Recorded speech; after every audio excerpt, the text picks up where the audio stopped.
What's going on with y'all, man? We back again with another video, and today we are going to continue to talk about the NFL, and we're going to talk about a specific team today, the Dallas Cowboys. Boy, let me tell you, I have a lot to say about the Dallas Cowboys. I'm a Rams fan, so the Cowboys getting worse this offseason helps me, if anything, because it means the NFC is going to be less difficult for us because the NFC is already going to be difficult as hell.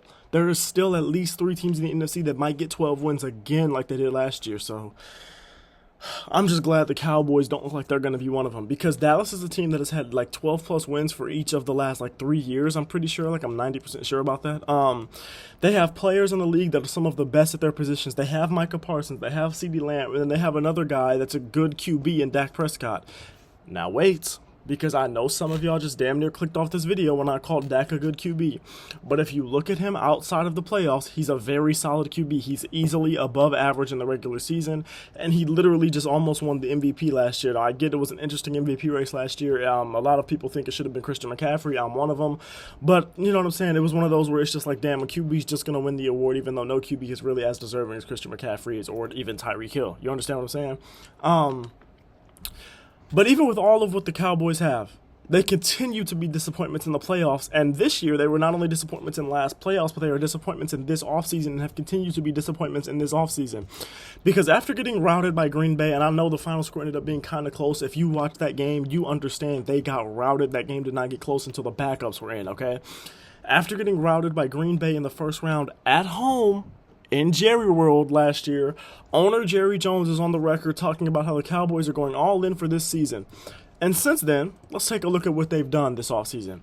They lost their second best offensive lineman in Tyron Smith. I know he's always injured. I don't give a damn. That's still a big loss. You'd never want to lose an offensive tackle. They lost their starting running back in Tony Pollard. I know he had a down year last year, but the problem isn't so much that they lost Tony Pollard. The problem is that they're replacing him with the 98-year-old Zeke, who hasn't had a good year, who hasn't had a good season in like 5 years, and they have nobody else in the running back room that we really think is going to do anything. Can Deuce Vaughn do something? I don't know, but I'm not expecting him to. Like, what? Like, bro. Not just losing Tony Pollard, but then having your running back room be filled with Ezekiel Elliott and a bunch of guys who I don't even know except for Deuce Vaughn, who's probably not even gonna play that much still, is so insane. They released Leighton Vander Esch and Michael Gallup. Vander Esch might have retired. I don't remember, but I know they released him. He's having a lot of injuries and neck injuries and things like that, and I'm pretty sure he retired now that I'm thinking about it. But still, they released him, they released Michael Gallup, and then they brought in Eric Kendricks, who's pushing 40 to be their new middle linebacker. He didn't even have a good year with the Chargers last year, so I don't know what the hell they think he's going to do for them. And they still have yet to give this man CeeDee Lamb his money. They got Jerry Jones out here in press conferences and interviews talking about, oh, I have no urgency to get the deal done. Are you off? Do you understand that if you don't have CeeDee Lamb, this offense is about to be awful, terrible? You don't get to 12 wins last year if you don't have CeeDee Lamb. I hope you understand that. Like, I genuinely don't understand what Jerry Jones' idea of going all in is, because it looks like this team, after having probably the best roster they've had in at least a decade last year, just got 10 times worse, and they don't even seem to be doing anything about it. They don't even seem to give a damn. Or let me correct myself. He doesn't even seem to give a damn.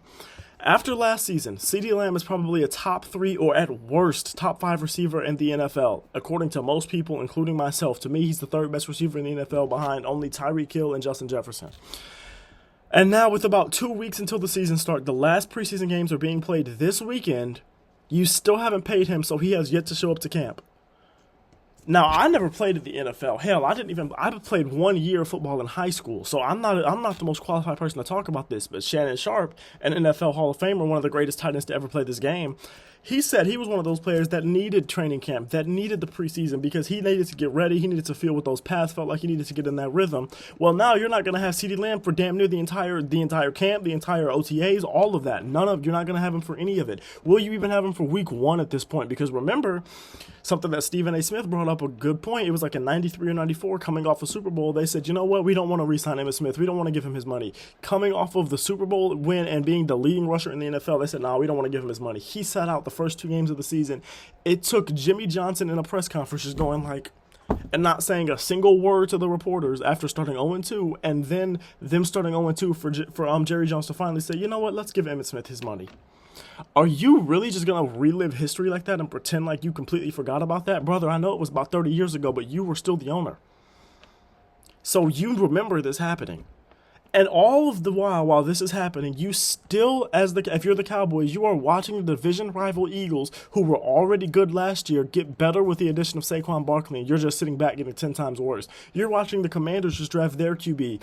You're watching the Giants just get Malik Neighbors, but you ain't worried about them because Daniel Jones is still at the helm because Lord knows why, and that brother's awful, so you ain't worried about them, but you're like, damn, the Commanders are starting to get a little better. Maybe they'll be good in a few years. Damn, the Eagles are great right now. They're a legit Super Bowl contender right now. Yeah, we're just going to sit back and do nothing. Going all in? After saying you're going all in, I wouldn't even have a problem with it if they were trying to go to a rebuild or something, but they're not. Because he said they were going all in. So were you lying? Is your pride in the way? Or what is your definition of all in? One of those three things. It's either you and I have very definitions of all in, you were lying, or your pride is preventing you from doing what you said you wanted to do. Because this right here is exactly why the Cowboys, despite being the most valuable franchise in the NFL by a long shot, like a $10+ billion business, are a dumpster fire, and it looks like they're going to be that way until, at the very minimum, new ownership arrives, which is sad to say because, like, the new ownership, Jerry Jones is going to sell the team, so he would have to, like, pass on for new ownership to arrive, which I don't like, you know what I'm saying? I don't even like the thought of that because that's just, like, that's a human life. But, like, that's what, like, this team, it looks like, based off history, they are going to be, like, this dumpster fire until there is new ownership, and that might not even be enough. No Super Bowl in 30 years, and the one constant over those 30 years has been Jerry Jones, so he just thinks, well, hey, keep doing the same things over and over again, expecting a different result. Like, that's not the literal definition of insanity, my brother. Like, I genuinely wonder if Jerry Jones, if he's just doing this to prove that he still has the power and to prove that, nah, these players need me more than I need them. Like, I understand you're the owner of the business and everything like that, and, oh, you look at them as employees. I get that. Buddy, I guarantee you if the Cowboys go 3-13, go 3-14 for a few years in a row, you won't be the most valuable franchise. Give it a decade of being awful. Give it 8 years of being the worst team in the league. I don't think you're going to be. I mean, maybe you still will be because of the delusion of the Cowboys fan base, maybe. But you're still, like, no matter what, you could continue on this path where you're going 12-5 or 13-4 every year, and guess what? You're still the laughingstock of the NFL because guess why?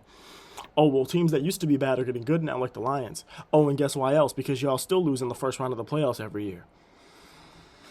Okay, buddy. Like, bro, you're pushing 90 years old. Maybe, my advice, I'm not a billionaire. Maybe I don't even know anything. But you're pushing 90 years old. Maybe you should put your damn pride to the side and do what's right by this organization. This is why pride is one of those 7 deadly sins, bro. Because you're saying you desperately want to win a Super Bowl, but then your actions are not backing up your words at all. And let's not act like things are just going to be fixed if they are able to re-sign CD, which I think most of us think they're going to, right? Which I think most of us believe that the deal is going to get done. Well, let's say it does. He and the rest of the league is going to remember how you treated him during this whole process, and that's going to make players think twice about coming and playing for the Dallas Cowboys, a franchise that for the last 30 years has done nothing but disappoint on the field anyway. So people are going to rethink that. They're going to be like, I mean, they already ain't winning nothing, and then they just treated CD like this. Well, we saw them treat Zeke like this in the past, and then they just did it again with CD. Like, players aren't just going to forget that. You know what I'm saying? Players are going to be like, damn, well, it's time for me to get my bag. If I'm one of the best players in my position at the time, well, guess what? He ain't going to give it to me. He's going to make me do all this. He's going to paint me as the bad guy in the media and do all this. Like, bro, people remember this. This is closer to a players' league than it's ever been. Now, obviously, it's not still like a players' league like the NBA is, but players have more power now than they ever have before. Players are going to remember these things, bro. Like, what do you... Basically, all this is to say, I don't know what the hell the Cowboys and Jerry Jones got going on, bro, but I'm a Rams fan, so don't bother me, all right? Appreciate y'all for watching, bro. Love y'all. Please don't forget to like, comment, and subscribe. Helps me out a ton, helps the channel grow a ton if you like the content. Now, if you don't give me no pity likes. Tell me what I could do better. But I love y'all, bro. All right, I'm pre-recording videos, so this is Wednesday as I record this, but you'll see this video on Thursday, and then the Friday and Saturday videos, I'm going to be in this same shirt because I'll be in Florida. Again, not dirty, just pre-recording videos, all right? If you think I'm dirty, your mama dirty, all right? Love y'all, bro. Like, love y'all.